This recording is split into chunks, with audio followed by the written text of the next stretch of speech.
বিশেষ করে সামাজিক যোগাযোগ মাধ্যমে, যেটা জানা যাচ্ছে যে 10ই সেপ্টেম্বর বাংলাদেশে চট্টগ্রামে আসছেন মার্কিন সেনা বিমান বাহিনীর কর্মকর্তা, এবং সেখানে অপারেশন প্যাসিফিক অ্যাঞ্জেল এই যৌথ মহড়া সম্পন্ন হচ্ছে 18 তারিখে, যেটি শেষ হয়েছে।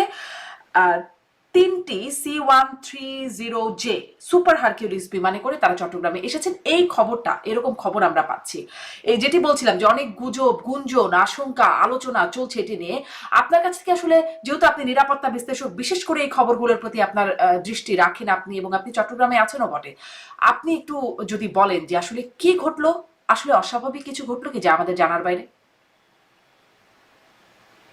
ধন্যবাদ।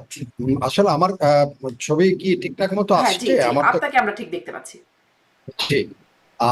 আমি আসলে আপনার এই প্রশ্নে যাওয়ার আগে আমাদের যারা দর্শক শ্রোতা যারা আছেন ওনাদের জন্য সামান্য একটা প্রিলোড আমি দিতে চাচ্ছি। সেটা হচ্ছে বর্তমান বিশ্ব তার নানা সংঘাত, ভূ রাজনীতি, ভূ প্রেক্ষাপট, ভূ অর্থনীতি, এগুলো মিলিয়ে আমার কাছে 4টি ভর কেন্দ্র, অর্থাৎ 4টি সেন্টার অফ গ্র্যাভিটির মধ্যে বিভক্ত হয়ে আছে বলে এর মধ্যে প্রথমটা হচ্ছে ল্যাটিন আমেরিকা, সেখানে ভেনেজুয়েলাকে ঘিরে আপনার সেটা হচ্ছে। তারপরে ইউক্রেনকে ঘিরে ইউরোপ, সেখানে একটা শক্তির রাশিয়া, ইউক্রেন এবং ইউরোপিয়ান ইউনিয়ন, তারা একটা শক্তির ভরকেন্দ্র, সেখানে সংঘাতের ভরকেন্দ্র সৃষ্টি হয়েছে পৃথিবীতে। আরেকটি হচ্ছে মধ্যপ্রাচ্য, যেখানে ইসরায়েলের বেপরোয়া আচরণ এবং সেখানে তার আপনার অনেকটা সম্প্রসারণবাদী মনোভাব এবং বিশ্ব সমস্ত নীতি কৌশল যা আছে মানবাধিকার সবগুলোকে বৃদ্ধাঙ্গুল দেখিয়ে ভুলান্বিত করে তারা তাদের মতো কাজ করে যাচ্ছে, গণতন্ত্র চালিয়ে যাচ্ছে। 3 নম্বর। 4 নম্বর হচ্ছে আমাদের এই অঞ্চল, যেটাকে নিয়ে আমরা আজকে হয়তো সেটা হচ্ছে বাংলাদেশ। এখানে চাইলেও বা না চাইলেও একটা ভর কেন্দ্রের অনেকটা কেন্দ্রস্থলের দিকে চলে আসছে। সেটা হচ্ছে যেমন আমাদের এখানে আপনার আমাদের এই যে পার্শ্ববর্তী সন্নিহিত অঞ্চল মিয়ানমারের পশ্চিমাঞ্চল, সেখানে চীনের ডিপসি পোর্ট, চীন মিয়ানমার অর্থনৈতিক করিডোর, একই সাথে আপনার চীনের আবার কোকো আইল্যান্ডে ভারতের একেবারেই যেটা বলে ঘাড়ের উপর গিয়ে নিঃশ্বাস ফেলছে। কোকো আইল্যান্ডে গিয়ে তারা তাদের নৌ ঘাঁটি, বিমান ঘাঁটি করছে।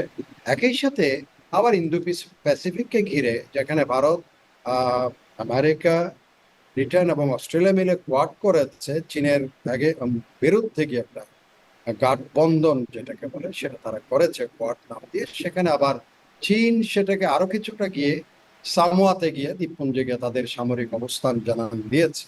এবং সেখানে আপনার মালাক্কা থেকে চীনকে দক্ষিণ চীন সাগরে ব্লকেড করে, অনেকটা হ্যস্তন্যস্ত করে সেখান থেকে তাকে পশ্চিমাঞ্চলের দিকে আসতে বাধ্য করে। একই সাথে অতি সম্প্রতি একেবারেই গত পরশুদিনে হয়ে গেছে দোহা সম্মেলনের পরেই একটা নতুন জিনিস আমরা হয়তো আমাদের আলোচনার প্রেক্ষাপটে এগুলো আসবে। পাকিস্তান এবং সৌদি আরবের মধ্যে একটা ডিফেন্স প্যাক্ট হয়েছে, যেখানে পরিষ্কার বলা হয়েছে একটি দেশ আক্রান্ত হলে অপর দেশও আক্রান্ত হয়েছে, এরকম ধরে নেওয়া।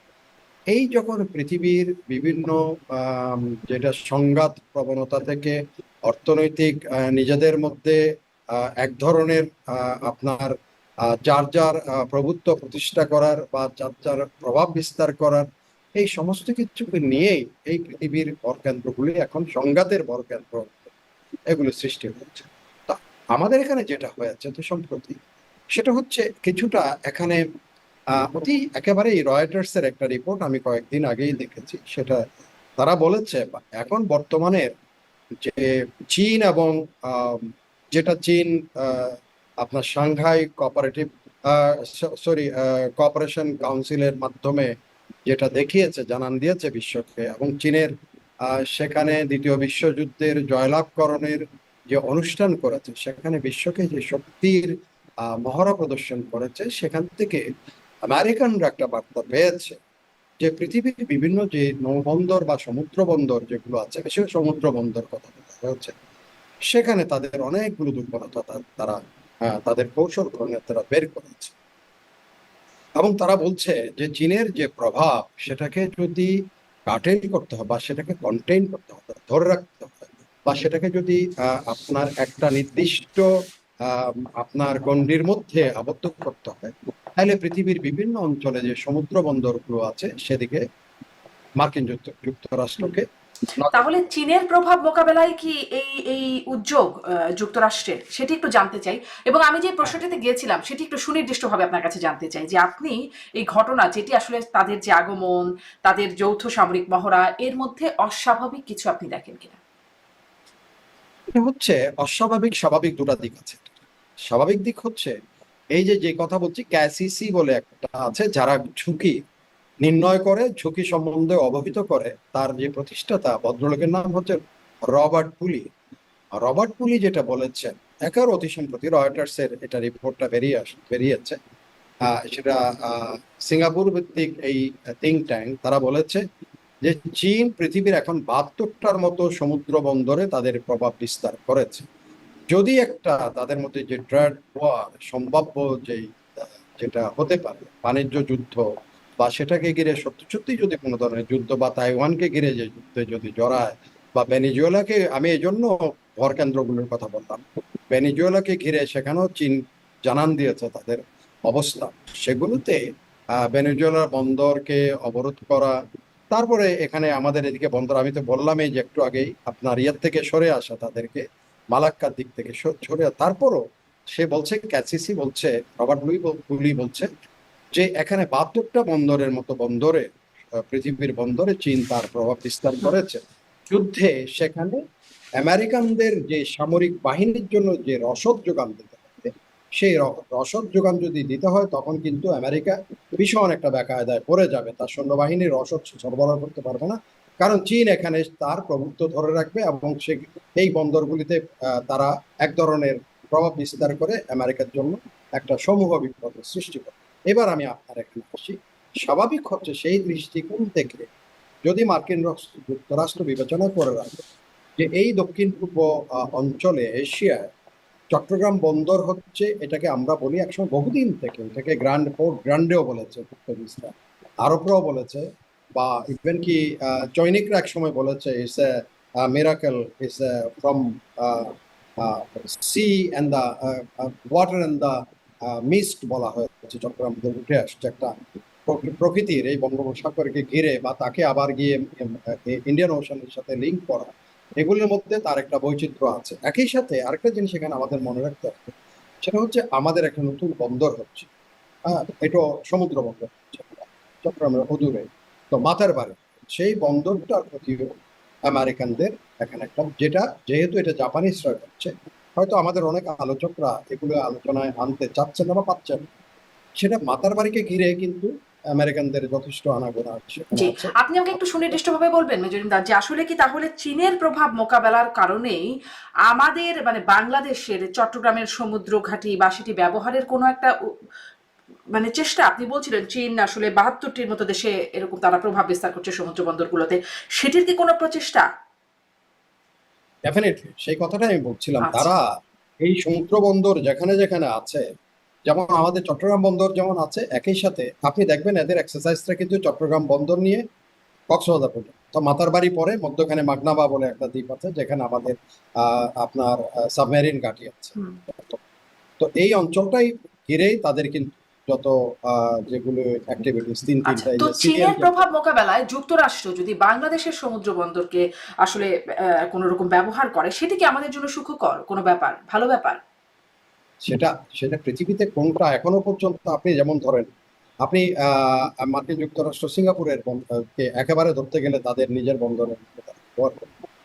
পেনাং বন্দরে তাদের অবস্থান আছে, আপনার জাপানের আপনার যেখানে হোক্কাইডো বা ইয়াতে জাপানের যে বন্দর, সেটা ওসাকা, সেখানে, তারপরে এদিকে অনেকগুলো বন্দর আছে তারা যেগুলিতে তাদের অবাধ বিচরণ আছে।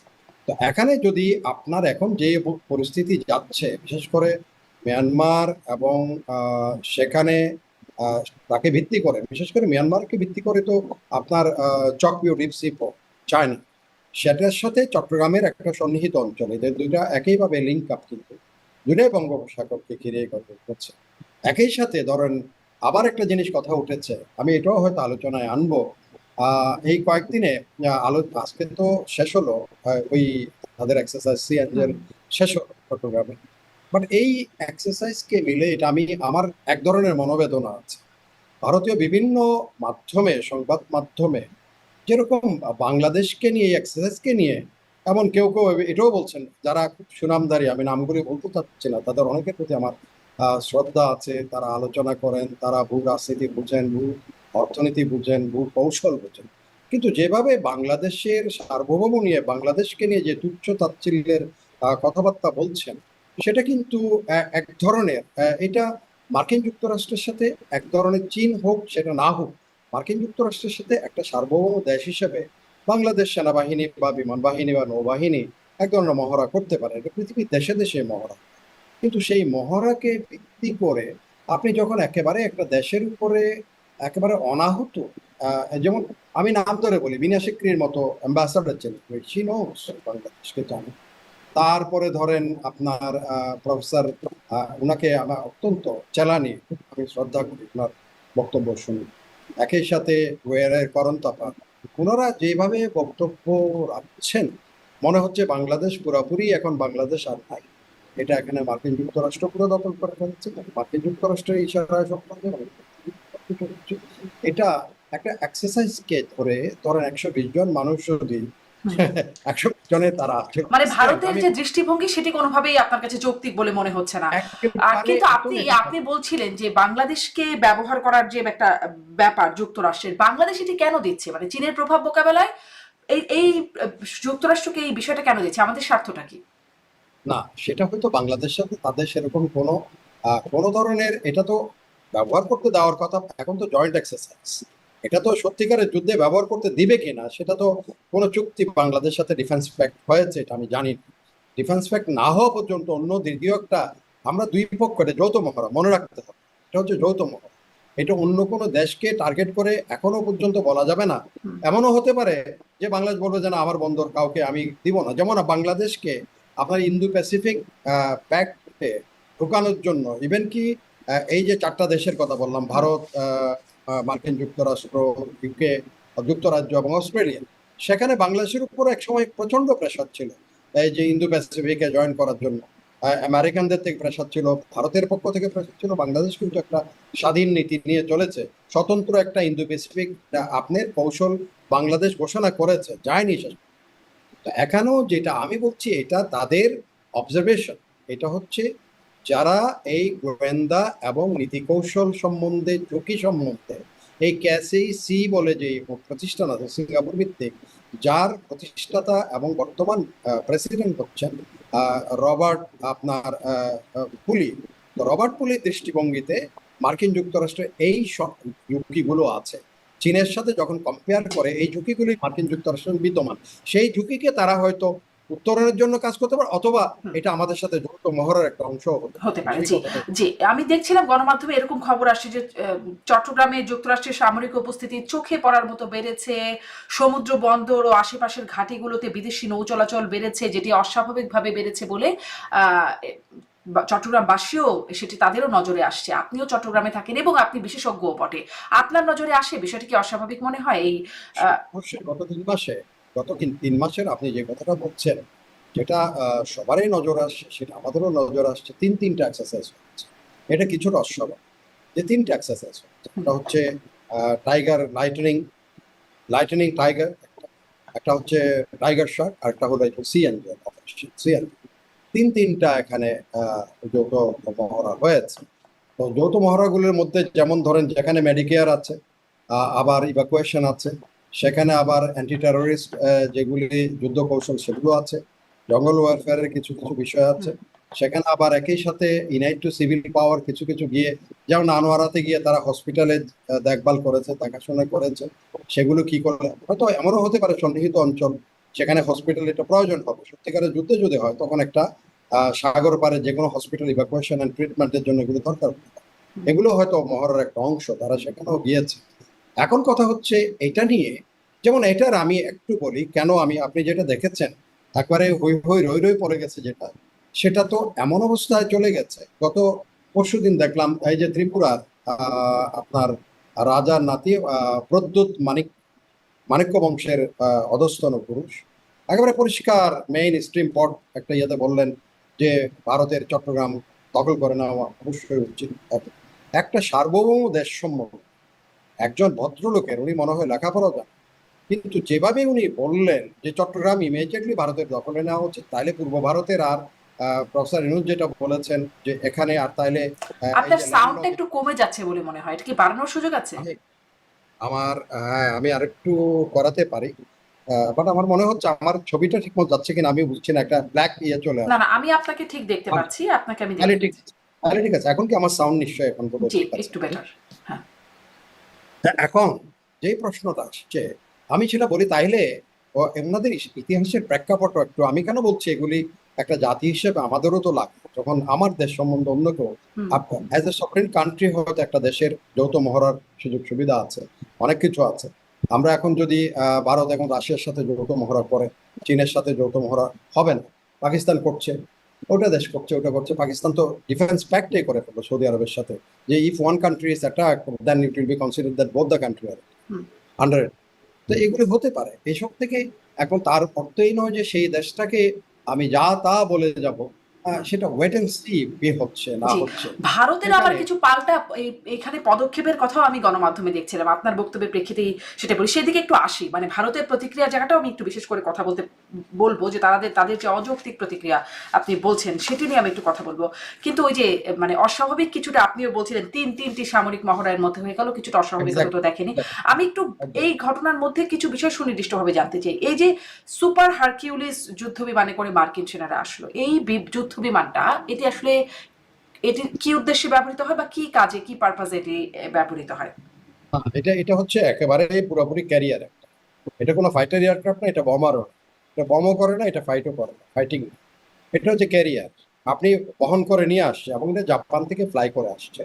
জাপান থেকে তারা C-130, এটা হলো পরিবহন, এবং পরিবহন বিমানের মধ্যে এটা বড় সড়ো আকারে, অনেক বড় সড়ো। আমাদেরও C-130 আছে, আর বাংলাদেশেও আছে, বাংলাদেশ এয়ারফোর্সও C-130 আছে। আকারে এবং অনেক আমার বড় শুধু সড়ো মানে কত? পরিবহন সক্ষমতা কেমন? এইটার মধ্যে ধরেন আপনি আসতো অনেক সময় একেবারে যদি পরিবহন করে, তারা যুদ্ধাস্ত্র অনেক কিছু বহন করে নিয়ে আসতে পারে, ট্যাঙ্ক নিয়ে আসতে পারে, কামান নিয়ে আসতে পারে, অনেক কিছু নিয়ে আসতে পারে। সশস্ত্র যারা তাদের লোক যেগুলো অস্ত্র অস্ত্র আছে, সেগুলো নিয়ে এয়ারবর্ন এরা অনেক সময় ক্যাপাবিলিটিস আছে, আকাশ থেকে সৈন্য নামাতে পারে, এইগুলো আছে, তার এই ক্যাপাসিটি আছে। বাট এটা ইটসেলফ ইজ নট এন বমার যে বম করবে সে, তো বা এইরকম নিজের। একটা বড়, যেটি আসলে যুদ্ধাস্ত্র বা সামরিক অস্ত্র বহন করতে পারে, এয়ারবর্ন, মানে আপনি বলছিলেন যে বিষয়গুলো ব্যবহার করতে পারে, বিশাল পরিবহন সক্ষমতা সম্পন্ন, সেই পরিবহন বিমানটি, সেটি 92 জন মানুষ নিয়ে আসার মতো আসলে, মানে যেটি ISPR এর বক্তব্য এবং US এম্বাসির যে বিবৃতি তাদের দেখা যাচ্ছে, সেখানে দেখা যাচ্ছে তাদের বিমান এবং সেনাবাহিনীর 92 জন সদস্য এই মহড়ায় অংশ নিতে এসেছেন। না, সেই মানুষ শুধু মানুষগুলোকে হিসাব করলে হবে না তো, সেই মানুষগুলোর অনেক কিছু আছে। যেমন তাদের মধ্যে তাদের ব্যক্তিগত অনেক জিনিসপত্র যেগুলো আছে তাদের, আবার ওখানে এক্সারসাইজের জন্য তাদের, আমরা এগুলো বিগ প্যাক করি, ওটা তো 80 পাউন্ড তো অনেক সময় তার কাঁধও নিতে হবে, তার কাঁধে নিয়ে, সেটাও একটা এক্সারসাইজের অংশ। সে তো এখানে এসে শুধুমাত্র তার সিম্পল ইউনিফর্ম পরে ঘুরে বেড়াবে, এখানে মধ্যে তার যা যা নেওয়ার কথা, কি কি ক্যারি করবে, কোনো সময় তার 40 পাউন্ড নিবে, কখনো 80 পাউন্ড নিবে, তার এখানে তার তাঁবু থাকবে, তার হুম। অন্যান্য রসদ থাকবে, সামগ্রী থাকবে, এই যে ইভ্যাকুয়েশন করছে সেখানে তো অনেক কিছু আছে। এখানের মধ্যে ধরেন তার যদি মনে করে যে ইভ্যাকুয়েশনের জন্য ইভেন কি অ্যাম্বুলেন্সও সে ক্যারি করে নিয়ে আসতে পারে, এগুলির মধ্যে হুম। সাপোর্টিং যত জিনিসগুলো আছে, সেটাই হচ্ছে তার পরিবহন বিমানের ক্যারেক্টারিস্টিক্স, এটা নিয়ে আসা, এটাই হচ্ছে বিষয়। জি। তো এই যে আমি আমি সক্ষমতার কথা জানতে চাইছিলাম এবং কতজন আসছে সেই বিষয়ে বলছিলাম। এই তারা না, বলছে আমরা যে যখন 92 জন আমরা এসেছেন, যখন বিভিন্ন গণমাধ্যমে 120 দেখা যাচ্ছে 120 জন। জি, 120 120 জন। কিন্তু আমি দেখছিলাম ISPR এবং US এম্বাসির যে বিবৃতি, সেখানে দেখা যাচ্ছিল 92 জনের কথা তারা বলছেন। মানে কোনো সংখ্যার ক্ষেত্রে কোনো লুকোচুরি আছে কিনা, মানে আমি আসলে অনেক স্পষ্ট হতে যাচ্ছি যে নানান রকম যে গুঞ্জন আছে, আশঙ্কার কথা বলছে, সেগুলোর সত্যতা বা সেই গুঞ্জনগুলোর ভিত্তি আসলে আছে কিনা, এই জন্যই আপনার কাছে বারবার এগুলো নিয়ে স্পষ্ট হতে চাওয়া। এটা আমি আপনাকে বলি, যখন সত্যিকারের যুদ্ধের মহড়া হবে তখন তো হাজার হাজার সৈন্য জয়েন করে। যেমন এই যে যেদিন আপনার যেটা যেটা ইয়ে করলো রাশিয়ার চায়না, যেটা জয়েন্ট এক্সারসাইজ করলো, ওখানে তো কয়েক হাজার সৈন্য, কয়েক হাজার যুদ্ধ বিমান এই সেই অনেকগুলো কয়েকশো যুদ্ধ বিমান উড়ে এখানে, সাবমেরিন গুলো অংশগ্রহণ করে, ফাইটার এয়ারক্রাফট গুলো যায়, বমার গুলো যায়, সেখানে যার যার দায়িত্ব আছে। ডুবোজাহাজ গুলো বিভিন্ন সেখানে নিউক্লিয়ার যেমন গেছে, আবার সেটাকে হান্টিং করার জন্য যেগুলো আছে। ইভেন কি চীন সেদিন দেখালো তাদের আহ, আহ, কি বলে মনুষ্যবিহীন যেগুলো পানির নিচে যাবে এখন, ড্রোন, সেগুলোও দেখিয়েছে। সে ধরনের এখানে কোনো কিছু এক্সারসাইজ এটা হয় নাই। যার জন্য এটা যদি এখন কেউ বেশি কনসার্ন হয় সেটা হবে এখানে কোনো রেকি করার জন্য। তারা কি এটাকে এখন রেকি করলে এটা আশ্চর্য হবে নাকি, অর্থাৎ এটা বহু জরিপ জরিপ করা, এটা কি কি ফ্যাসিলিটি আছে, কি ব্যবহার করা যাবে। এই যে আমি বন্দরের কথা বললাম, চট্টগ্রাম বন্দর, তারা যেমন এই যেটা বললাম ক্যাসিসির যেটা অবজারভেশন, যে সত্যিকারের যুদ্ধ যখন হবে বন্দরগুলো ব্যবহার করা, রসদ সাপ্লাইয়ের জন্য বন্দরগুলির প্রয়োজন হবে। তো সেই ক্ষেত্রে দুটা বন্দরেই তারা এক্সাইজের আওতায় ছিল, চট্টগ্রাম বন্দরও ছিল এবং আমাদের মাতারবাড়িও ছিল। তো সেখানে যদি কেউ সেদিকে যদি নির্দিষ্ট করতে চায় সেটা করা যাবে। বাট কথা হচ্ছে আসলে তাদের মৌলিক উদ্দেশ্য, তারা যদি বলে যে আমরা ডিজাস্টার ম্যানেজমেন্ট এবং সেটা বা অ্যান্টি টেরোরিস্ট মুভমেন্ট, এই দুটাকে আমরা টার্গেট করে আমাদের এক্সারসাইজ চালিয়েছি। যেমন এক্সারসাইজের আগে ঘোষণা করে দেওয়া হয় যে কি কি নিয়ে আমরা কি উদ্দেশ্যে এই এক্সারসাইজটা করছি আমরা। তো সেটা যেমন এখন ভারত, আপনি যে বললেন ভারত এখন আজকে দেখলাম ভারত এখন বাংলাদেশের একদম সন্নিহিত অঞ্চলে তাদের মিসাইল তারা টেস্ট করবে, বড় সড়ো অনেকটা ব্যালিস্টিক মিসাইল তারা নতুন করে সেখানে পরীক্ষা চালাবে, সেটা ঘোষণা দিয়েছে। এবং বাংলাদেশের সন্নিহিত বঙ্গোপসাগর অঞ্চলে তারা আগামী 24-25 দিন তারা তাদের এই মহড়া চালানোর কথা ঘোষণা করেছে। তো বাংলাদেশ তো সেই প্রতিক্রিয়ায় এমন কোনো কিছু না যে সেখানে বাংলাদেশও কোনো মিসাইল টেস্ট করবে, এটা করবে, বা আমেরিকানরাও এখানে কিন্তু কোনো মিসাইল টেস্ট করে নাই। তো এখন প্রতিক্রিয়া দেখানোর যতটুকু পর্যন্ত আমি বলবো যে অতি প্রতিক্রিয়া আবার অনেক সময় অ্যান্টি নেগেটিভ অনেক কিছু নিয়ে আসে, বহন করে। আপনি যদি এখন এত বেশি প্রতিক্রিয়া দেখেন, হয়তো তখন আবার বাংলাদেশ এবং আমেরিকা যদি মনে করে যে আমরা আরো এক পা আগায় যাই এটার মধ্যে, সেটা যদিও হবে বলে আমার মনে হয় না। বাট যদি হয় তখন হবে এটা ক্রিয়ার প্রতিক্রিয়া হতে পারে। তো মানে এটাই হলো আজকে, এটা শুনলাম এখন একটু আগেই দেখলাম ভারত ঘোষণা করেছে তারা সেখানে তাদের পরীক্ষা করবে, ব্যালিস্টিক মিসাইল তারা ফায়ার করবে। জি, জি, তাহলে একটা ক্রিয়া প্রতিক্রিয়ার জায়গায় চলে যাবে। আমি দেখছিলাম যে মিয়ানমারে ভারতের 120 জন সেনাবাহিনীর সদস্য পাঠিয়েছে এবং হিন্দুস্তান টাইমস বলছে যে বিশেষজ্ঞদের বরাত দিয়ে বলছে যে এটি কাকতালীয় বিষয় নাও হতে পারে, মানে বাংলাদেশের এই সামরিক মহড়ার পরপরই এটি কাকতালীয় বিষয় নাও হতে পারে। কাকতালীয় বিষয় মনে হয় কি আপনার কাছে? না, এটা কাকতালীয় বিষয়।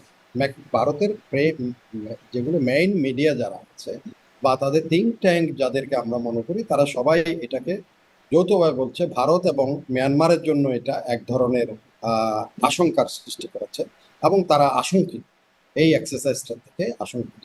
সেখানে আবার কিছু কিছু মাধ্যম আমি দেখলাম মিয়ানমারের কাছিন অঞ্চলে যেই প্রেশাস অর্থাৎ মূল্যবান খনিজের জন্য চীনকে মার্কিন যুক্তরাষ্ট্র তার ট্যারিফ আরোপ করতে পারছেন, যেই ট্যারিফটা এখন ভারতের উপর আরোপ করতে পেরেছে, 25 থেকে 50 নিতে পেরেছে।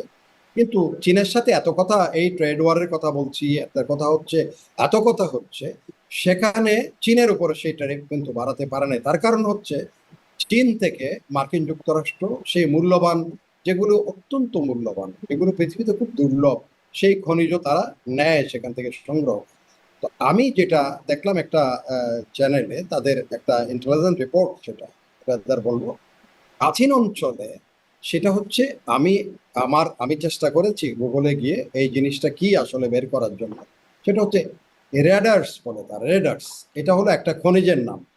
এটা রাডার না আবার, যেটা দূরদর্শন বা আবার রেড করে, যেটা আমরা সেনাবাহিনীতে রেড করা, এটাও না, কিন্তু এটা রেডার্স বলে, রেডার্স উচ্চারণটা রেডার্স। আমি অনেক চেষ্টা করেছি, বাট তারা বলছে সেখানে 200 থেকে 300টা স্পট তারা মার্ক করেছে মার্কিন যুক্তরাষ্ট্র, তাদের নিজস্ব যে প্রযুক্তি আছে বা তাদের স্যাটেলাইট, সেখানে দেখা গেছে এই একেবারেই দুর্লভ, যেটা চীনও সমানভাবে আগ্রহী।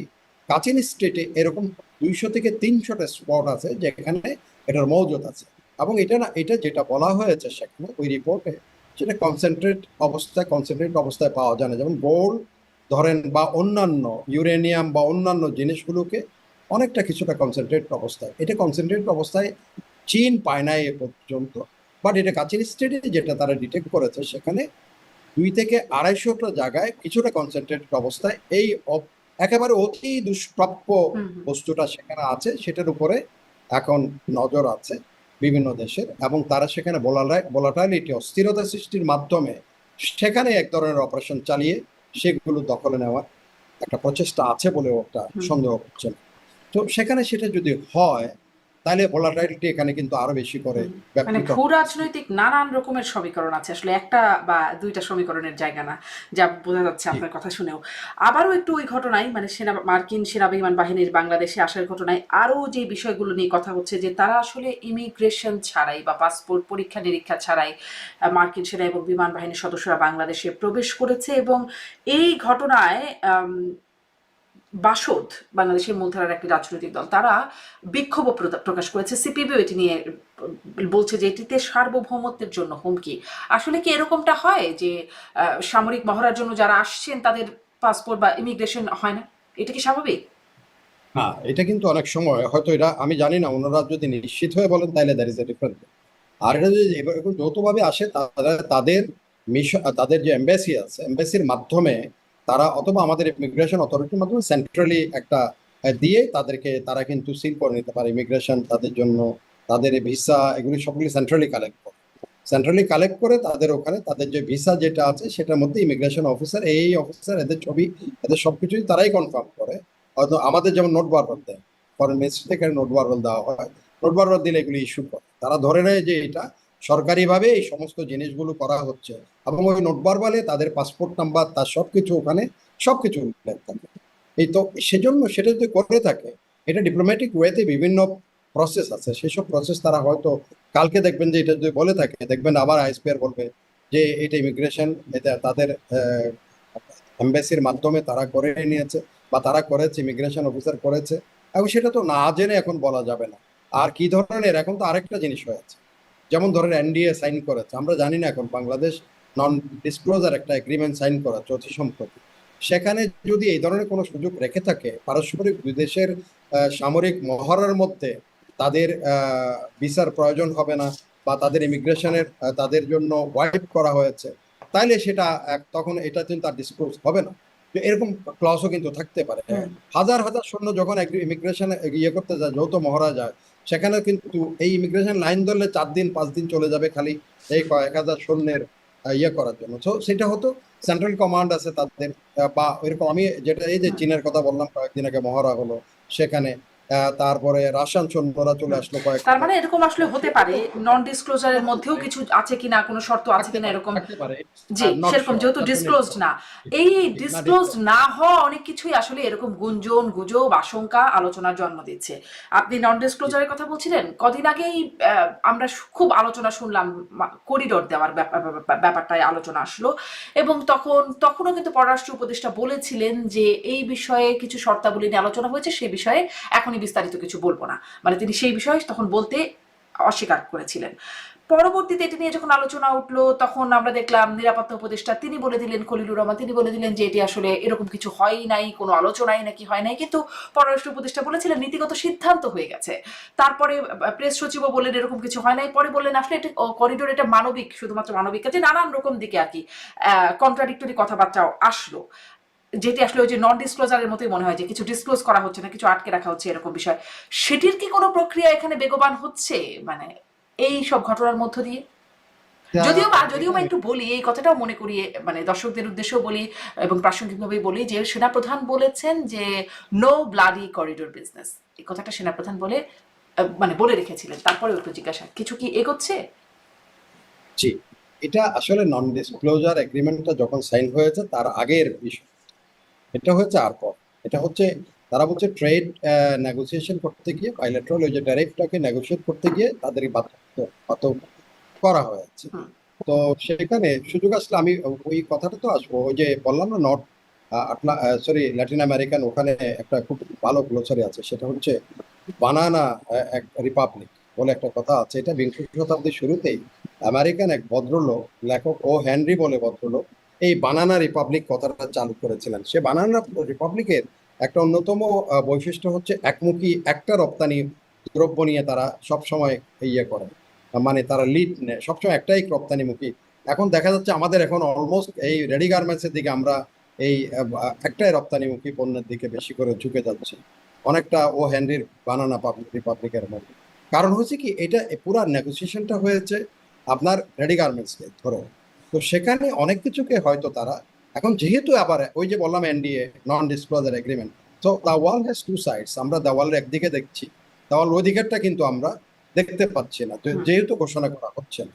তো আপনি যেটা বললেন করিডোরের বিষয়টাতে আসে, করিডোরটা আমাদের মাননীয় যে পররাষ্ট্র যিনি উপদেষ্টা আছেন তৌহিদ হোসেন সাহেব, উনি কিন্তু নিশ্চিত করে ফেলেছিলেন যে করিডোরের সবকিছু হয়ে গেছে, মাত্র দুইটা বিষয় নিয়ে একটু আলোচনা, দুইটা হলেই আমরা করিডোর, এদের কথা বলে দিলেন একদম সাংবাদিকদের ওপেনটা, এখানে ভুল করার কোনো কিছু নেই, যে কথা হয়ে গেছে সবকিছু, দুই একটা বিষয় একটু ইয়ে আছে, এগুলো আমরা হয়ে গেলে হয়ে যাবে। এর ভিতরে আমাদের মাননীয় যিনি নিরাপত্তা উপদেষ্টা ডক্টর ফজলুল, উনি আরো এক ধাপ আগিয়ে গেলেন। উনি হয় নাই কথাটা বলেন, উনি আরো এগিয়ে গেলেন, মানে করিডোর মানবিক, এটা করিডোরটা মানবিক করিডোর হবে। তখনই আমাদের প্রধান যে মুখ্য প্রেস সচিব যিনি আছেন, তিনি এসেই যখন সেনাপ্রধান এর ভিতরে রিয়াক্ট করলেন, উনি যে কথাটা বললেন, নো ব্লাডি করিডোর, এটা নট ম্যান্ডেট, এই চট্টগ্রাম বন্দরকে বিদেশিদের হাতে দেওয়া যাবে না, এটার উপরে যখন উনি স্পষ্ট করে বললেন যে বক্তব্য দিলেন, তখন প্রেস সচিব বললেন যে না, এটা কোনো ধরনের এই ধরনের কোনো আলাপ আলোচনা হয়নি। তখন দুজন কিন্তু উপদেষ্টার কথা আর রইল না, দুজনেই কিন্তু বলেছিলেন, বাট প্রেস সচিব সেটাকে এর পরপরই প্রধান উপদেষ্টা একটা বক্তব্য, জাতির উদ্দেশ্যে বক্তব্য উনি বললেন, একটু ক্লিয়ার করে দিলেন এই ধরনের কোনো আলাপ আলোচনা হয় নাই। তো এই হলো করিডোরের অবস্থা সেই পর্যন্ত। তবে এটা নিশ্চিত যে করিডোর সংক্রান্ত একটা জোরালো আলাপ আলোচনা হয়েছে, অনেকটা পথে গিয়েছিল। না হলে সেনাপ্রধানও বা কেন বলবেন নো ব্লাডি করিডোর, বা আরেকজন পররাষ্ট্র উপদেষ্টাও কি করে বলেন যে দুই একটা বিষয় বাদে আর সবকিছু কথাবার্তা হয়ে গেছে, বা নিরাপত্তা উপদেষ্টাও কি করিডোর অলমোস্ট কি কি হয়ে গেছে সব আলাপ আলোচনা করেছেন, সেগুলো বিষয় ছিল। বাট এটা এখন অনেক কিছু এখানে আসছে করিডোরের বিষয় নিয়ে, কারণ করিডোরটা, সেই করিডোরের কথা ইয়ে করতে গিয়ে আমার মনে হয় আমরা অনেকগুলি নেতিবাচক আপনি মেসেজ নেপিডোকে দিয়ে ফেলেছি। এটা হয়তো সদুদ্দেশ্য হোক অথবা না বুঝে হোক, ভুল বশত হোক, যে মিয়ানমারকে আমরা দিয়েছি। কারণ এখনো পর্যন্ত পৃথিবীর কোনো দেশ বলে নাই যে রাখাইন স্টেটের উপরে মিয়ানমারের সার্বভৌম স্বীকৃত নয়, বা মিয়ানমারের রাখাইন স্টেটকে সার্বভৌম, স্বাধীন সার্বভৌম দেশ, এই কথাও কেউ কিন্তু বলে না। ইভেনকি আরাকান আর্মি, যাদের জন্য এত কথাবার্তা বলা হচ্ছে, আরাকান আর্মিও বলে না যে আমরা স্বাধীন, তারা স্বাধীনতা ঘোষণা করে। তারা একটা ফেডারেল সিস্টেমের মধ্যে, তারা একটা লুজ ফেডারেশনের মাধ্যমে তাদের দাবি দাওয়াগুলি নিয়ে তারা বসবাস করার পক্ষপাতী, আমি যতদূর আমার জ্ঞান বলে। কিন্তু আমরা এমন একটা কাণ্ড করে ফেলেছি যে আমরা এরকম একটা নন স্টেট অ্যাক্টরের সাথে আমরা সরাসরি সম্পৃক্ত হওয়ার মতো মানি আমরা দিয়েছি, আমরা সেটা প্রকাশ করে ফেলেছি। আন্ডার কারণ অনেক কিছু থাকতে পারে, সেটা গোয়েন্দাদের মাধ্যমে হোক বা কূটনৈতিক চালের মাধ্যমে হোক, সেটা থাকতে পারে ভিতরে ভিতরে, কিন্তু সেটা প্রকাশ্যে নিয়ে আমরা যেরকম টানাহেসরা করলাম, বিভিন্ন বক্তব্য বিবৃতি দিলাম, সেটা কিন্তু নেপেডোকে চীন, মিয়ানমারকে অর্থাৎ মিয়ানমার সামরিক জনতাকে একটা ভুল বার্তা বারবার দিয়েছে, এবং তারাই ফলশ্রুতি হচ্ছে নেপেডোতে এখন আমাদের অ্যাম্বাসেডর নাই। এটা কিন্তু মনে রাখতে, আমাদের ডিফেন্স অ্যাডভাইজার নাই।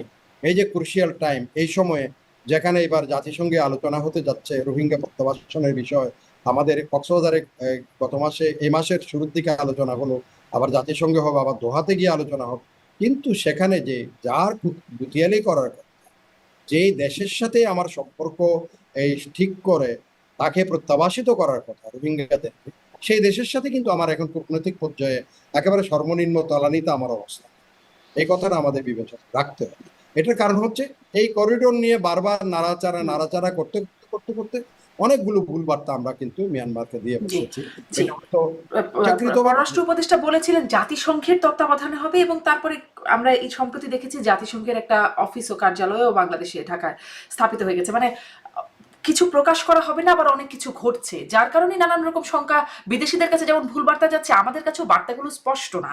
বারবার আমরা এই বিষয়গুলো জিজ্ঞাসা করছি, কিন্তু বিষয়গুলো স্পষ্ট হবার সুযোগ পাওয়া যাচ্ছে না। তার মানে করিডোর, জাতিসংঘ তো জাতিসংঘ তো একটা জিনিস স্পষ্ট করেছে, জাতিসংঘ তো করিডোরের ব্যাপারে আমাদের কোনো, আমরা কোনো আগ্রহ আমাদের কিছু নেই, আমরা এটার কোনো উদ্যোগী কোনো ভূমিকা পালন আমরা করি নাই। এটা কিন্তু জাতিসংঘের ঢাকার যে প্রতিনিধি আছেন উনি কিন্তু স্পষ্ট করেছেন, উনি সংবাদ সম্মেলনে বলছেন যে করিডোরের ব্যাপারে আমার অফিস বা জাতিসংঘ জড়িত না।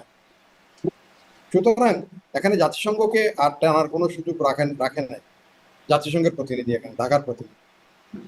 জি, মানে যা বলছে তাই হচ্ছে নাকি তার বাহিরেও আরো কিছু হচ্ছে আমরা জানি না, বা পর্দার আড়ালে সেগুলো প্রশ্ন রয়ে যাচ্ছে, যেহেতু ওই যে নন ডিসক্লোজারের অনেক কিছুই আছে যেটা ডিসক্লোজ করা হচ্ছে না।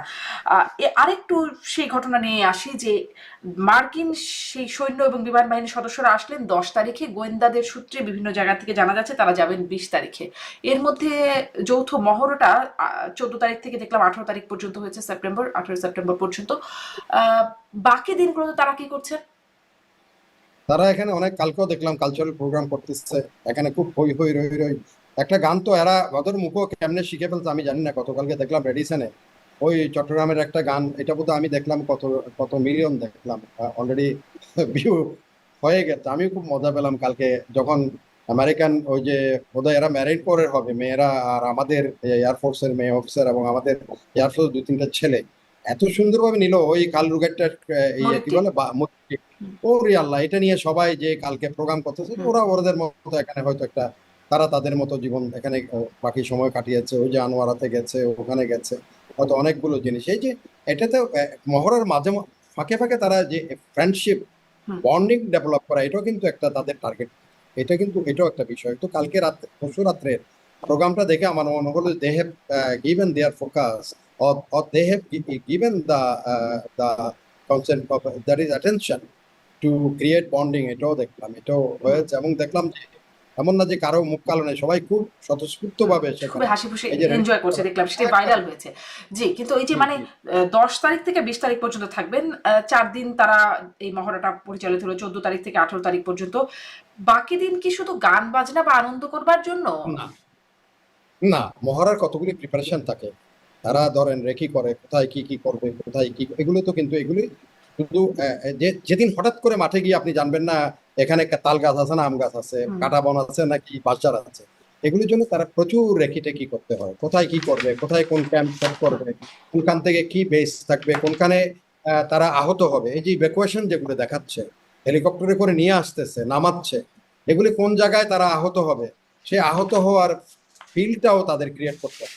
তো সেগুলো করতে গিয়ে আসল ওই সমস্ত রেকি টেকির পরে ওই 4 দিন ধরেন সত্যিকারের ঘটনাগুলো যেগুলো তারা সাজিয়েছে, সেগুলি ঘটনাগুলি ঘটিয়েছে এবং সেটার আউটকামটা তারা দেখেছে, অবজারভেশন।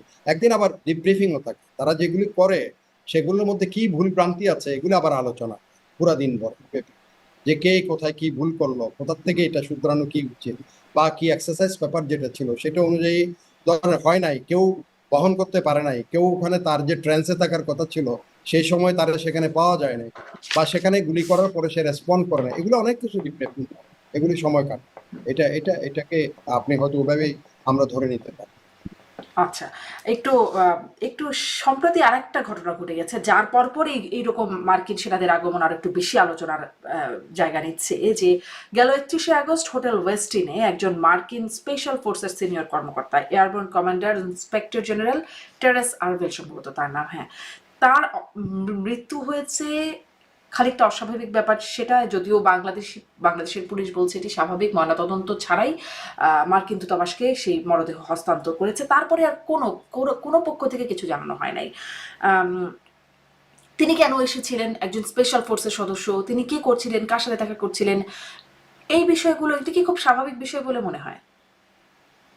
না, এগুলি যদি দ্বিপাক্ষিক এখন ধরেন যেমন আমি আমার জীবনের আমি তো আবার কিন্তু অ্যাকাউন্টেন্ট, কোনো রাগডাক করার কিছু। So I warm many places, কোথাও আমার হয়তো একটা মৃত্যু হয়ে যায়, হতে পারে। তো সেটাকে স্বাভাবিক, যেমন আমি ধরেন একেবারে এদিন ঢাকা কি বলে ডাকসুর নির্বাচন, একটা বাচ্চা ছেলে, একদম বাচ্চা ছেলে, কাল পরশু পরশু সাংবাদিকরা তার একেবারে বাচ্চা মানুষ, সে তার কারণ অন্য বন্ধুরা ছিল, তারা এটাকে আবার ঘটনাচক্রে ইয়েতে ক্যামেরাতে ওই যে সবাই ভিডিও করতেছিল ওখানে চলে আসে, সে শুধু মাথায় এমনি হাত দিল, তার কষে পড়ছে। এটা যে স্পেশাল ফোর্সের লোক হয়েছে বলে সে যে মৃত্যুবরণ করবে না এমন কোনো কথা নেই। হয়তো সে ওখানে হোটেল রুমে, কারণ ওয়েস্ট ইজ ভেরি প্রোটেক্টেড একটা এরিয়া, সেখানে ঢোকার সময় চেক হয়, এটা হয়, তারপরে আপনার সবকিছু ইয়ে থাকে। আর যেহেতু স্পেশাল ব্রাঞ্চের এই সেইভাবেই তার প্রিপারেশন থাকে, তার রুমের ভিতরে কাউকে সে ওরকম ইয়ে করবেন। এখন সেটাকে নিয়ে আমার মনে হয় এটা আমি অনেক কিছুতে দেখেছি, এবং এই যে বলতেছি ভারতীয় গণমাধ্যমগুলোতে এত বেশি এটা আলোচনা হচ্ছে, মনে হচ্ছে যে American joint chief of staff এখানে বাংলাদেশে এসে মারা গেছে। এটাকে অন্যভাবে নিতে পারছি না, হুম। অন্যভাবে নেওয়াই কিন্তু যে ছিল প্রশ্নগুলো আসলে আসছে, যে কারণে আসলে বিশেষ করে যে আসছে তিনি আসছে সাধারণ আসছে স্বাভাবিক আমার মতো মানুষ গিয়ে মারা স্বাভাবিক গেছেন নয়, ব্যাপারটা তা না, স্বাভাবিক স্পেশাল নয়, ফোর্সের।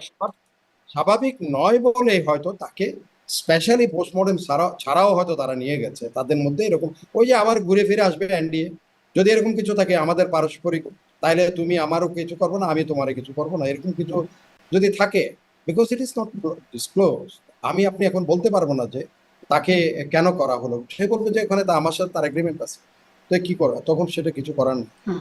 এই কিন্তু জন্যই এটি কি এখানে এটি কি মানে স্বাভাবিক? আপনি বলছিলেন, তারপরে একটু আবার জিজ্ঞাসা করি না, বোঝবার জন্য। অস্বাভাবিক।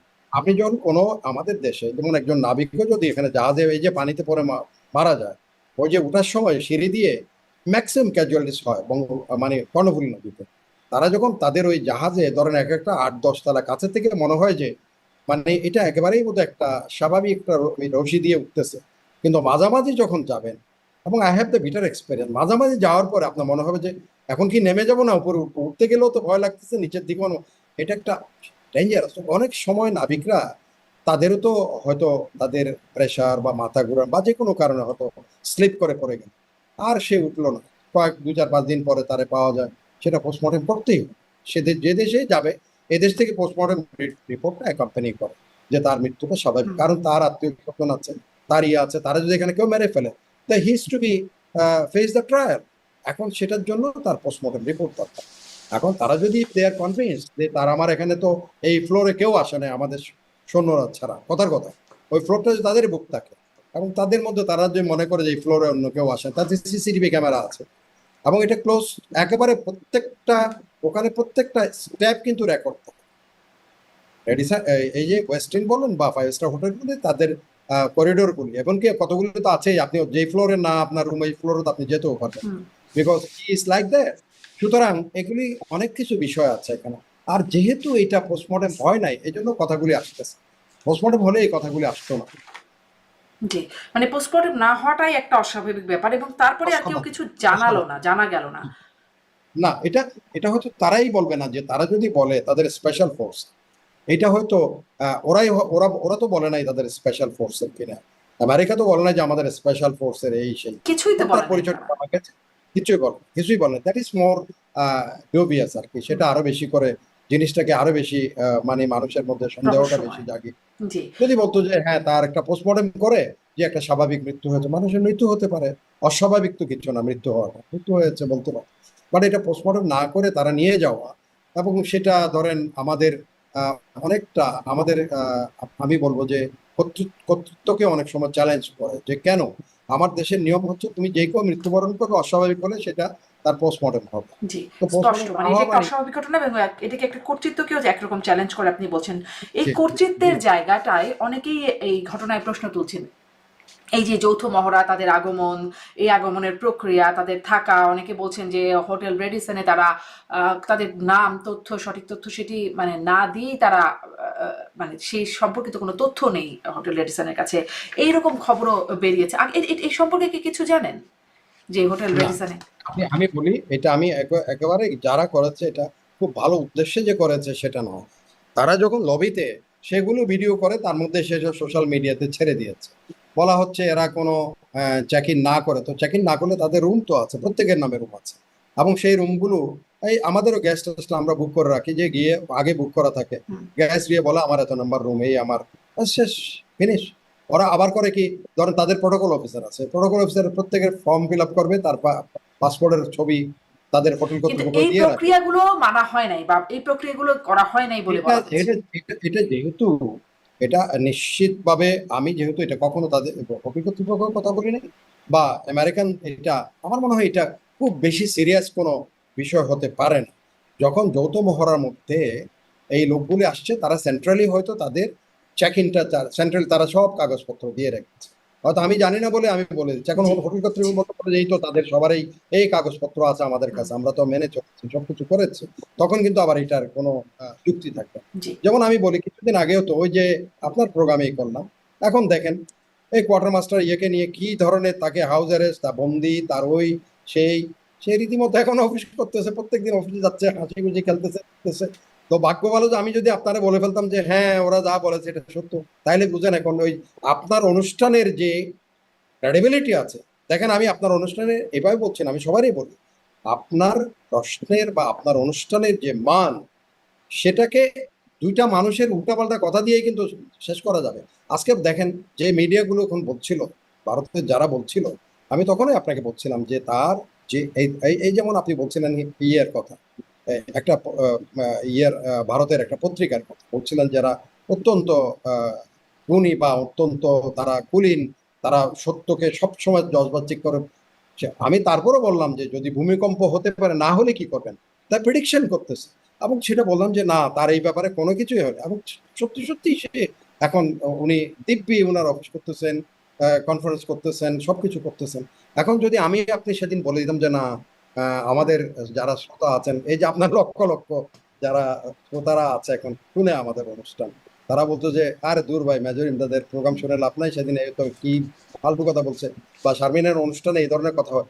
এই জন্য আমি বলবো এই কথাটা, যে তারা কেউ যদি সেটা নিশ্চিত না হয়ে, এই যে জি ভিডিওতে এই যেহেতু ইয়েতে যেহেতু দিয়েছে। এই বিষয়ে শঙ্কা মানে গুঞ্জন গুজবও যদি হয় ওঠে, তাহলে বিষয়গুলো মানে মূলধারার গণমাধ্যমেও কিছু আসছে না।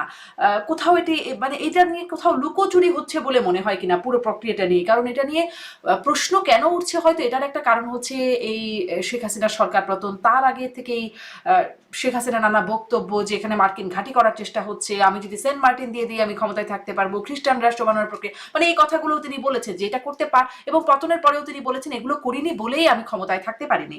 এই যে বক্তব্য, তার সেই বক্তব্য সমর্থনে মার্কিন স্টেট ডিপার্টমেন্টের মাইক বেঞ্চ টাকারসনকে যে দেওয়া সাক্ষাৎকার সেখানে আসছে, বা জেফ্রি স্যাক্স তার যে বক্তব্য, মানে এই যে ঘটনাগুলো ঘটছে, তারপরে যখন এইরকম বিষয় হচ্ছে, মানুষ হয়তো অনেকভাবে দুয়ে দুয়ে চার মিলাচ্ছে, বা তারপরে হয়তো চারে চারে আটও মিলানোর চেষ্টা করছে অনেকে, মানে এই ঘটনাগুলো ঘটছে, সে কারণে আসলে এই প্রশ্নগুলো জিজ্ঞাসা যেখানে স্পষ্ট হবার সুযোগ আছে কিনা, কেন স্পষ্ট করা অনেক হচ্ছে না। অনেক অনেক অনেক অনেক ধন্যবাদ, আপনি অত্যন্ত দারুণ একটা মজার জিনিসকে লিঙ্ক করে দিয়েছেন আমাকে। আমি এখনই বলছি, পাকিস্তানের সেনাপ্রধান ফিল্ড মার্শাল আসিফ মনির, আপনি প্রেসিডেন্ট ট্রাম্পের সাথে লাঞ্চ করেছেন।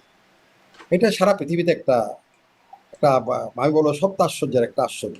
কারণ ইউএস প্রেসিডেন্ট সহজে খুব কম দেশের সরকার প্রধান বা রাষ্ট্রপ্রধানরা তাকে তাদের সাথে হোয়াইট হাউসে বসে দুপুরে লাঞ্চ করেন, ওদের কথা বাদ দেন, সেখানে একটা দেশের সেনা প্রধানের সাথে লাঞ্চ করেছে, এবং সেটা পুরো হয়ে হয়ে, বিশেষ করে ভারতও তো এটা একটা মানে পুরা কূটনৈতিক তাদের জন্য একটা ধস, মানে একটা আনওয়ের কর্ডের মতো হয়ে গেছে। আসিফ মুনির সেখান থেকে বেরিয়ে হয়তো একদিন বা দুই দিন পরে একটা বক্তব্য, দেশে ফেরত এসে একটা বক্তব্য দিয়েছে, যেটা ভারতীয়রা এখন সেটাকে লিঙ্ক করতে গিয়ে তাদের মাথা পুরা চক্কর দিচ্ছে। সেটা হচ্ছে আসিফ মুনি বলছেন the next attack India will come from the eastern side. এই কথাটা কিন্তু আজকে ম্যাক্সিমাম তাদের থিঙ্ক ট্যাঙ্করা কিন্তু তাদের বক্তব্যের মধ্যে আলোচনা করতে নিয়ে আসছে। The next attack India will come from the eastern side, এই কথাটা আসিফ মুনির বলেছে। সে আসিফ মুনির কথা ধরে এখন এখানের এই এক্সারসাইজ, ছোটখাটো এই এক্সারসাইজ 120 জন মানুষের এক্সারসাইজকে এখন এইটার মধ্যেই অনেকে অনেক কিছু এর মধ্যে খোঁজাখুঁজি শুরু করেছে। কেউ কেউ বলেছেন, আজকে দেখেছি আমি সেখানে পূর্ব ভারতকে বিচ্ছিন্ন করার জন্য এটার একটা মহড়া চলছে পূর্ব ভারতকে। হ্যাঁ, আর আরেকটা তো বললাম ভলাটাইলিটি সৃষ্টি করা, আরেকটা আছে যেখানে স্বতন্ত্র এই যে রাষ্ট্রের কথা বললেন, সেটা ঠিক আছে। আমাদের বাংলাদেশের প্রাক্তন প্রধানমন্ত্রী এই কথাটা প্রকাশ্যে টেলিভিশনে বলেছেন, আমি নিজের কানে শুনেছি, যে এখানে হোয়াইট খ্রিস্টান স্টেট করার জন্য সাদারা আমার উপর প্রেশার দিয়েছে, আমি বলেছি আমার ক্ষমতায় থাকার প্রয়োজন নাই, আমি কিন্তু এটাতে আই ডিড নট এগ্রি। উনি এগ্রি করেন নাই বলছেন, এ কথা আমরা প্রকাশ্যে সবাই শুনেছি টেলিভিশনে। তারপরে ধরেন উনার ক্ষমতার থেকে উনি না থাকার পরে এই কথাগুলো আরো সামনে আসছে। ডিপ স্টেট কি ভূমিকা পালন করেছে, আমেরিকান ডিপ স্টেট বা নিউকন যারা আছে তারা কি ভূমিকা পালন করছে সেখানে। এখন যেহেতু এখানে আরো একটা জিনিস হয়েছে, সেটাও আপনি এই কথার সাথে আপনি লিঙ্ক পাবেন। সেটা জি, হচ্ছে যখন আমি শেষ করব সামারি করে যেতে। হ্যাঁ, জি জি জি, আমি হয়তো সাংহাই কোঅপারেশন কাউন্সিলে সেখানে যখন ভারত একদম গিয়ে চীনের সাথে গলাগলি করে ফেললো অনেকটা, এবং চীনের প্রধান পররাষ্ট্রমন্ত্রী যখন চলে আসলেন দিল্লিতে, এবং নরেন্দ্র মোদী সেটাও আবার অনেকটা প্রটোকল, কূটনীতির প্রটোকলে খুব কম আছে যে প্রধানমন্ত্রী সরাসরি পররাষ্ট্রমন্ত্রীকে রিসিভ করা, সেখানে আবার আসো ভাই আসো, অনেকদিন পরে গলাগলি করলাম, এরকম টাইপের এগুলি সব মার্কিনরা আবার অনেকটা কিভাবে নিয়েছেন তারা জানে। তো সেখানে দেখা গেল রাশিয়ার সাথে, চীনের সাথে হঠাৎ করে ভারত এই মুখী হয়ে গেল, মানে ওদিকে। সেটার জন্য তারা চিন্তা করছে যে American deep state whether they are taking another course to size India, তাদের সেভেন সিস্টারকে টার্গেট করে। এটা একটা বিষয় কিন্তু সামনে চলে আসছে, যার জন্য আমাদের এই দেশের ছোটখাটো একটা এক্সারসাইজকে নিয়ে সবাই এত ধরনের এটা নিয়ে এই বক্তব্য বিবৃতি, এবং তাদের থিঙ্ক ট্যাঙ্করা আপনি যদি শুনেন, এই যে বললাম আমি একজনের কথা তো বললাম, এই প্রদ্যোৎ মানিক্য, তারপরে তাদের যারা পডকাস্টেই তো বলে, ওরা যেভাবে এগুলির আজকে পুরা সমস্ত পত্রপত্রিকা সমস্ত আলোচনার মধ্যে একটাই বিষয়, ভারতের কিসের নিচে, ছায়ার নিচে বা ভারতের বগলে, ভারতের ভিতরে এরকম এক্সারসাইজ হচ্ছে, ভারতকে টার্গেট করে ভারত এবং মিয়ানমার অস্থির আশঙ্কিত, পূর্ব ভারত বিচ্ছিন্ন হয়ে যাচ্ছে, অনেক অনেক অনেক। জি এবং তার প্রতিক্রিয়া তো জি বললামই, এই যে বঙ্গোপসাগরে মিসাইল টেস্ট করা, আমার মনে হয় এটা দুদেশের এটাকে আরো স্বাভাবিকভাবে নেওয়ার আমাদের সময় জি, এখনো কিন্তু আছে। কিন্তু আপনিও বলছিলেন না স্বাভাবিক যে কিছু বিষয়ে ভুল বার্তা যাচ্ছে মিয়ানমারের কাছে, এবং বার্তা যার কারণে মিয়ানমারের যাচ্ছে, সম্পর্ক তলানিতে আসছে, তেমনি করে ভারতেও কিছু বার্তা ভুলভাবে যাচ্ছে বা নিচ্ছে এবং এই সম্পর্ক তলানিতে এই আসছে। এক্সারসাইজ আরো বেশি, এই এক্সারসাইজ গুলির থেকে আরো বেশি বেশি করে বার্তা এখন যাবে। এটা কিন্তু কোনটাই পজিটিভ বার্তা যাবে না এগুলির থেকে। এই তিনটা এক্সারসাইজ থেকে তারা তাদের মতো অ্যানালাইসিস করে, তারা তাদের বার্তাগুলি সেখান থেকে গ্রহণ করবে, এবং বাংলাদেশ সম্বন্ধে তারা হয়তো তাদের যেই স্ট্র্যাটেজিক যেই ইয়েগুলো আছে সেগুলো নিয়ে তারা তাদের মধ্যে হিসাব নিকাশ করবে, জি এতে জি কোনো জি, সন্দেহ আমাদের একদম নিকটতম বা একদম প্রতিবেশী দেশগুলোর কাছে যদি ভুল বার্তা যায় বা ক্রীড়া প্রতিক্রিয়া শুরু হয়, তাহলে সেটি নিশ্চয়ই আমাদের জন্য খুব সুখকর কিছু হবে না। শেষ প্রশ্ন আপনার কাছে করি, যে এই যে সিপিবি বাসদ তারা বিক্ষোভ করছে বা মিছিল করছে, তারা বলছে এই ঘটনাকে তারা দেশের সার্বভৌমত্বের জন্য হুমকি বলে দাবি করছে। বাসদ এটি নিয়ে বিক্ষোভ ও মিছিলও করেছে, বলছিলাম সিপিবিও করেছে। এবং ডক্টর মোহাম্মদ জাফর ইকবালের একটা ফেসবুক পোস্টে তিনি দেখলাম যে তিনি লিখছেন যে সেন্ট মার্কিনে মার্কিন রণতরী মার্কিন ঘাঁটি প্রস্তুত হচ্ছে, এখন সার্বভৌমত্ব কোথায় গেল? আপনি বলছিলেন ওই মানে ময়নাতদন্ত না হওয়ার ঘটনাকে কর্তৃত্বকে চ্যালেঞ্জ করা, আমাদের সার্বভৌমত্বও কি কোথাও কোথাও চ্যালেঞ্জ হচ্ছে সার্বিক দৃষ্টিতে? আপনার কাছে কি মনে হয়?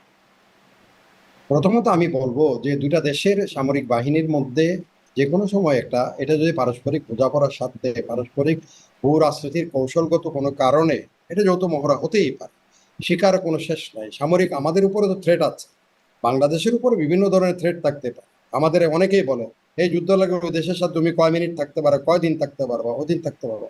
যার জন্য এই যে দেখেন, ইসরায়েল যখন তার সৌদি আরবের বলছে, তারা ইসরায়েল এই কথাটা বলার সাথে সাথে আমি লিঙ্ক করি, যেই কথা বললো যে তাদের কাছে কোনো প্রিন্স, কোনো king is immaterial if they found that they are link with the Hamas, সাথে সাথে সৌদি আরব কি করলো, এখন দেখলো যে এটার উপর তার উপরে কোনো একটা কিছু চলে আসতে পারে, they want to have the nuclear umbrella cover over Saudi Arabia, পাকিস্তানের সাথে তারা একটা প্যাক করে নিল। তো সেখানে এখন পাঁচবার চিন্তা করবে ইসরায়েল, যে এখানে প্রথম চুক্তিতে প্রথম ধারাতেই লেখা আছে if one country is attacked then another, both the country will be considered that both the country are attacked। তার মানে পাকিস্তানের যে সৈন্য বা পাকিস্তানের যে নিউক্লিয়ার পাওয়ার আছে, it is ready to use in favour of Saudi Arabia. এটা ক্লিয়ার মেসেজ একটা ইসরায়েলের কাছে আছে, একটা ডেটারেন্ট এফেক্ট আছে। বাংলাদেশ ছোট দেশ হলে বাংলাদেশেরও বন্ধুর প্রয়োজন আছে, সেই বন্ধুত্ব যদি করতে হয় সেখানে শুধু এমনি ঘরে বসে থাকলে, এটার জন্য ধরেন আপনার যৌথ মহড়া বলেন, এটা বলেন, ওটা বলেন, সেটা বলেন, এটা প্রস্তুত। তবে তার অর্থ এই নয় যে প্রতিবেশী দেশগুলোর সাথে অবন্ধুসুলভ কোনো আচরণ, সেটার কোনো প্রয়োজন বাংলাদেশ আছে বলে মনে হয় না। আমি আবারও আপনার এই অনুষ্ঠানের মাধ্যমে বলি, সেটা হচ্ছে you can choose your friend but you can't choose your neighbour. নেইবারে প্রতিবেশী প্রতিবেশীই থাকে, কিন্তু প্রতিবেশীরও অনেকগুলো দায়িত্ব আছে। যেমন অনেকগুলো বার্তা আসে আমাদের কাছে, আমাদের এখানে অনেক বার্তা আসে, সেই বার্তাগুলি হয়তো এখন আলোচনা করলাম না, আরেকদিন হয়তো আলোচনা, যার জন্য বাংলাদেশ মনে করে যে যে আমাদেরও একটা ধরেন যৌথ মহড়ার মাধ্যমে, এটার মাধ্যমে, সেটার মাধ্যমে আমারও একটা ডেটারেন্ট এফেক্ট থাকা, আমারও একটা ডেটারেন্ট থাকা উচিত। যেটা হলো নিবারণমূলক।